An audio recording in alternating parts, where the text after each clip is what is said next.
Congratulations.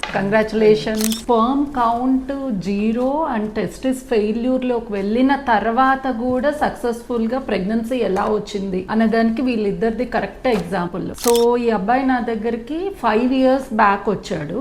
Actual గా one of the cancer doctors recommend చేశారనమాట మా దగ్గరికి వెళ్ళమని. తనకు అప్పుడు టెస్టిక్యులర్ క్యాన్సర్ డిటెక్ట్ అయ్యి దాని గురించి ట్రీట్మెంట్, రేడియో, కీమో ఇవన్నీ ప్లాన్ చేసే ముందు మా దగ్గరికి స్పర్మ్ ప్రిజర్వేషన్ కి పంపించారు. సో ఇది ఈ మధ్య చాలా కామన్ గా చేస్తున్నారు. అంటే ఇప్పుడు క్యాన్సర్ ట్రీట్మెంట్స్ వలన వాళ్ళ ఫ్యూచర్ లో ప్రెగ్నెన్సీ రాకపోవచ్చు అన్నప్పుడు ఎగ్ గానీ స్పర్మ్ గానీ మన సెంటర్ లో ఫ్రీజ్ చేస్తాం అన్నమాట. సో అలా ఫ్రీజ్ చేసుకొని వెళ్ళిన తర్వాత తను సక్సెస్ఫుల్ గా ట్రీట్మెంట్స్ అన్ని కంప్లీట్ చేసుకొని తర్వాత మ్యారేజ్ చేసుకొని ప్రెగ్నెన్సీ ప్రయత్నించినప్పుడు తెలిసిన విషయం ఏంటి, టెస్టిస్ అనేది కంప్లీట్ గా మనకి ఫెయిల్యూర్ లో వెళ్ళి స్పర్మ్ అనేది అసలు నిల్ అన్నట్లు. సో మన దగ్గరికి ప్రిజర్వ్ చేసుకున్న స్పర్మ్ శాంపుల్ తో మనము ఐవీఎఫ్ ట్రీట్మెంట్ చేసి తనకి ఎంబ్రియో ట్రాన్స్ఫర్ చేసాం వైఫ్ రీసెంట్ గా. సో వీళ్ళు ఇప్పుడు మంచి గుడ్ న్యూస్ తో, అది కూడా ట్విన్ ప్రెగ్నెన్సీతో మన దగ్గరికి వెనక్కి వచ్చారనమాట. కాబట్టి ఈ ఫర్టిలిటీ ప్రిజర్వేషన్ అనేది మనము రైట్ టైంలో చేయించుకోవడం ద్వారా ఫ్యూచర్ లో మనకి ప్రెగ్నెన్సీలకు ఎలాంటి ఇష్యూ లేకుండా హ్యాపీగా వాళ్ళ ఓన్ గ్యామెట్స్ తో కన్సీవ్ కావచ్చు.